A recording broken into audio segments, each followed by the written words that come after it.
മുസ്ലിം ലീഗിന് 5 മന്ത്രിസ്ഥാനമില്ല, 5 മന്ത്രിസ്ഥാനമില്ല, 4 മന്ത്രിസ്ഥാനങ്ങൾ മാത്രമെന്നുള്ള വിവരം പുറത്തു വരുമ്പോൾ വിശദാംശങ്ങളുമായി റോഷിപാലുണ്ട്. റോഷിപാൽ, ഇപ്പോൾ 5 മന്ത്രിസ്ഥാനം നൽകാൻ ആകില്ല എന്ന തീരുമാനം കോൺഗ്രസ് ഉറപ്പിക്കുകയാണോ? ലീഗിന് 4 മന്ത്രിസ്ഥാനം മാത്രം എന്നുള്ളതാണ് ഇപ്പോൾ തീരുമാനം. 5-ാം മന്ത്രി ആദ്യഘട്ടത്തിൽ ഉണ്ടാകില്ല, പിന്നീടാകാം എന്ന കാര്യമാണോ അവരെ അറിയിക്കുക? കോൺഗ്രസിന് ഇപ്പോൾ 63 എന്ന ഭൂരിപക്ഷമുണ്ട്. അപ്പോൾ അതിന്റെ ബലത്തിൽ കൂടിയുള്ള നിലപാട് എന്നാണോ കണക്കാക്കേണ്ടത്? ഈ 5-ാം മന്ത്രിസ്ഥാനം ഇല്ലാത്തതിനെ എങ്ങനെ വിശദീകരിക്കും കോൺഗ്രസ്?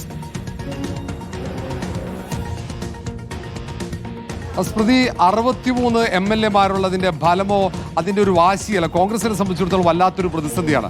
കാരണം കോൺഗ്രസിൽ ഒട്ടേറെ മുതിർന്ന MLA-മാരുണ്ട്. പലരെയും മന്ത്രിസഭയിലേക്ക് പരിഗണിക്കേണ്ടി വരും. മുസ്ലിം ലീഗിന് ഒരു മന്ത്രിസ്ഥാനം കൂടി അധികം നൽകി കഴിഞ്ഞാൽ കോൺഗ്രസ് നേതൃത്വം വെട്ടിലാകും, കോൺഗ്രസിനകത്ത് വലിയ കലാപം ഉണ്ടാകും. അപ്പോൾ 4 മന്ത്രിസ്ഥാനം കൊണ്ട് തൽക്കാലം തൃപ്തിപ്പെടണമെന്ന ആണ് മുസ്ലിം ലീഗ് നേതൃത്വത്തോട് കോൺഗ്രസ് അഭ്യർത്ഥിക്കുന്നത്. അതിൽ വിട്ടുവീഴ്ചയ്ക്ക് ലീഗ് നേതൃത്വം തയ്യാറാകുമെന്ന പ്രതീക്ഷ തന്നെയാണ് കോൺഗ്രസിനുള്ളത്. കാരണം 63 MLA-മാരാണ്, അതിൽ ബഹുഭൂരിപക്ഷം പേരും മുതിർന്നവരുണ്ട്. അപ്പോൾ അവരെയൊക്കെ പരിഗണിക്കേണ്ടി വരും. പലരും പരിചയസമ്പന്നരാണ്, പലരെയും മന്ത്രിസഭയിൽ നിന്ന് മാറ്റി നിർത്താൻ കഴിയാത്ത സാഹചര്യവുമുണ്ട്. അതുകൊണ്ട് തൽക്കാലത്തേക്ക് 4 മന്ത്രിസ്ഥാനം കൊണ്ട് മുസ്ലിം ലീഗ് തൃപ്തിപ്പെടണം എന്ന ഒരാവശ്യം, ഒരു നിർദ്ദേശം മുന്നോട്ട് വെക്കുകയാണ് മുസ്ലിം ലീഗ്. VS രഞ്ജിത്ത് കൂടി. രഞ്ജിത്ത്, ഇപ്പോൾ 20 MLA-മാരുള്ള ഘട്ടത്തിൽ 5 മന്ത്രിസ്ഥാനം നൽകിയിട്ടുണ്ട് ലീഗിന്. ഇപ്പോൾ 22 മന്ത്രിമാരുണ്ട്. അപ്പോൾ അതിൽ കൂടുതൽ ചോദിക്കാവുന്ന ഒരു സാഹചര്യം എന്ന നിലയ്ക്കാണോ ലീഗ് അതിനെ കാണുന്നത്? പക്ഷേ അതേപോലെ അന്ന് 5 MLA-മാരെ അനുവദിക്കുമ്പോൾ കോൺഗ്രസ് ഇത്രയും MLA-മാരുണ്ടായിരുന്നില്ല എന്ന കാര്യം കൂടിയുണ്ട്. ഇപ്പോൾ 63 എന്ന കണക്ക് കോൺഗ്രസിന് മുന്നിലുമുണ്ട്. അപ്പോൾ അങ്ങനെ പറയുമ്പോൾ അങ്ങനെയൊരു സമ്മർദ്ദം ചെലുത്താനുള്ള ശേഷി ഈ ഘട്ടത്തിൽ ലീഗിന് ആ രൂപത്തിലുണ്ടോ? ഈ കണക്കുള്ള കാര്യത്തിലുണ്ടോ? ആനുപാതികമായ കണക്കുകൾ നോക്കുകയാണെങ്കിൽ അങ്ങനെ ഇല്ല. അതായത് 2011 നമുക്കറിയാം, 2011 കോൺഗ്രസിന് 38 40 MLA-മാർ മാത്രമേ ഉണ്ടായിരുന്നുള്ളൂ. ആ ഘട്ടത്തിൽ 22 MLA-മാരുള്ള ലീഗിന് ഒരു മന്ത്രിസ്ഥാനം കൂടി കൊടുക്കാം. അന്ന് ചീഫ് വിപ്പ് സ്ഥാനം കൊടുക്കാനാണ് ആലോചിച്ചിരുന്നത്. പക്ഷെ അന്ന് PC ജോർജ് ചീഫ് വിപ്പായി ഉള്ളത് കൊണ്ട് തന്നെ മറ്റൊരു ഉപാധിയായിട്ടാണ് അന്ന് താൽക്കാലികമായി ഒരു മന്ത്രി കൊടുക്കുന്നത്. പക്ഷേ അതൊരു ഒരു കീഴ്വഴക്കമായി, ഒരു കോട്ടയായി അംഗീകരിക്കപ്പെടും എന്ന് ലീഗിന് ഉറപ്പുണ്ടായിരുന്നു. മാത്രമല്ല, ലീഗ് അത്രയും ഒരു നിർണായക ശക്തിയാവുന്നു. കേരള കോൺഗ്രസ് മുന്നണിയിൽ നിന്ന് പോകുന്നു. കേരള കോൺഗ്രസിന് പകരം 2ാമത്തെ കക്ഷിയായി ലീഗ് പൂർണ്ണമായും നിലയുറപ്പിക്കുന്നു.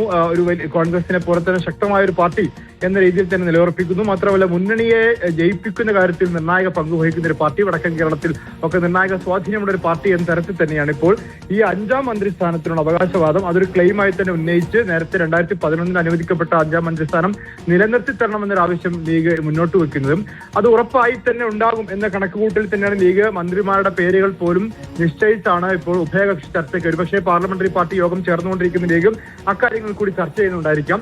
ഒരു ഉപാധി ഇപ്പോൾ വെക്കാൻ സാധ്യതയുള്ളത് ഈ MK മുനീറിനെ പോലെ ഒരു മുതിർന്ന നേതാവ് മത്സരിക്കാതെ മാറിയുന്ന സാഹചര്യത്തിൽ അദ്ദേഹത്തെ അക്കോമഡേറ്റ് ചെയ്യേണ്ട സാഹചര്യത്തിൽ ഒരു ക്യാബിനറ്റ് റാങ്കുള്ള മറ്റൊരു പദവി, മന്ത്രി അല്ലാത്തൊരു പദവി എന്നുള്ളത് ലീഗിന്റെ ആവശ്യമാണ്.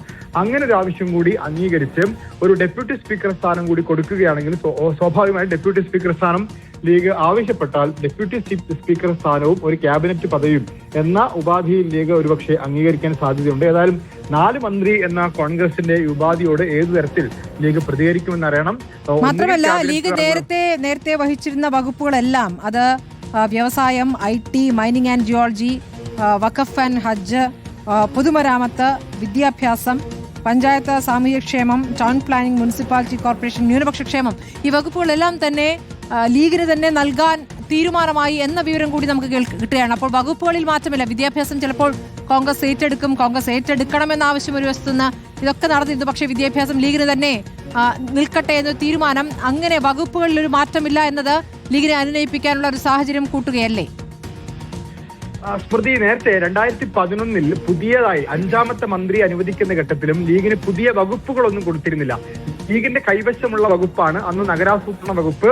അത് മഞ്ഞളാംകുഴി അലിക്ക് കൊടുത്ത് മഞ്ഞളാംകുഴി അലിയെ മന്ത്രിയാക്കി മാറ്റുന്നത്. അന്നും പുതിയ വകുപ്പുകൾ കൊടുത്തിരുന്നില്ല. ഈ ഘട്ടത്തിലും ഒരു പുതിയ വകുപ്പ് ആവശ്യപ്പെടാനുള്ള സാധ്യതയില്ല. ആകെ ഒരു സാധ്യതയുള്ളത് വിദ്യാഭ്യാസ വകുപ്പ് ഇടതുപക്ഷത്തിന്റെ കാലത്ത് 2ആയി പകുത്തിരുന്നു. അത് ഉന്നത വിദ്യാഭ്യാസവും വിദ്യാഭ്യാസവുമായിരുന്നു. അതേ രീതി തുടരുകയാണെങ്കിൽ ഉന്നത വിദ്യാഭ്യാസം കോൺഗ്രസിന് വിട്ടുകൊടുത്താൽ പകരം മറ്റൊരു വകുപ്പ് എന്നുള്ള ലീഗ് ആവശ്യപ്പെട്ടിരുന്നു. ഇനി അതല്ലെങ്കിൽ വിദ്യാഭ്യാസ വകുപ്പ് സമ്പൂർണ്ണമായി ഉന്നത വിദ്യാഭ്യാസം എന്ന് വേർതിരിക്കാത്ത വിധത്തിൽ പൂർണ്ണമായി ഉറപ്പായും ലീഗിന് കിട്ടുകയാണെങ്കിൽ ലീഗ് അതിൽ തൃപ്തരാണ്. പക്ഷേ 5ാം മന്ത്രിസ്ഥാനം 2011 മുതൽ അവർക്ക് കിട്ടിക്കൊണ്ടിരുന്ന ഒരു പദവി അവർക്ക് വിട്ടുകൊടുക്കേണ്ടി വരുമ്പോൾ ഉണ്ടാവുന്ന ഒരു വിഷമം അവർ പങ്കുവെക്കും. അതിന് ബദലായി ഒരു ക്യാബിനറ്റ് റാങ്കോട് കൂടിയ ഒരു പദവി, അത് ഭരണപരിഷ്കാര കമ്മീഷൻ ആണെങ്കിൽ അങ്ങനെ ഭരണപരിഷ്കാര കമ്മീഷൻ VS അച്യുതാനന്ദന് വേണ്ടി ഉണ്ടാക്കുന്ന ഘട്ടത്തിൽ UDF എതിർപ്പുയർത്തിയിരുന്നു. അങ്ങനെ എതിർപ്പുയർത്തിയ പദവി ഈ UDF സർക്കാർ അധികാരത്തിൽ വരുമ്പോൾ, പ്രത്യേകിച്ച് സാമ്പത്തിക പ്രതിസന്ധി നിലനിൽക്കുന്ന ഒരു കാലത്ത് ആ പദവി നിലനിർത്തുമോ എന്നുള്ള കാര്യത്തിൽ പോലും ആശങ്കയുണ്ട്. കാരണം ഭരണപരിഷ്കാര കമ്മീഷൻ പോലുള്ള ഒരു പദവി അത് അത്യാവശ്യമുള്ള ഒരു പദവിയല്ല. ഇപ്പോൾ ചെലവ് ചുരുക്കാൻ വേണ്ടി VD സതീശൻ പല കാര്യങ്ങൾ ചെയ്യുന്ന കൂട്ടത്തിൽ ചീഫ് വിപ്പ് വേണോ എന്നുള്ള ആലോചന കൂടി നടക്കുന്നുണ്ട് ഈ ഘട്ടത്തിൽ. ചീഫ് വിപ്പ് പദവിയിലും അതുപോലെ ഒരു ക്യാബിനറ്റ് റാങ്കുള്ള പദവിയാണ്. അങ്ങനെ ഒരു പദവിയിലേക്ക് പോയാൽ ചീഫ് വിപ്പ് പദവിയുടെ പ്രശ്നം എന്ന് പറയുന്നത് MLA-മാർക്ക് മാത്രമേ ആ പദവി കൊടുക്കാൻ സാധിക്കുകയുള്ളൂ. മുനീർ സാഹിബിനെ പോലെ, MK മുനീറിനെ പോലെ പുറത്തു നിൽക്കുന്ന, മത്സരിക്കാതെ മാറി നിൽക്കുന്ന ഒരാൾക്ക് കൊടുക്കാൻ സാധിക്കാത്ത ഒരു പദവിയാണ് ചീഫ് വിപ്പ് പദവി.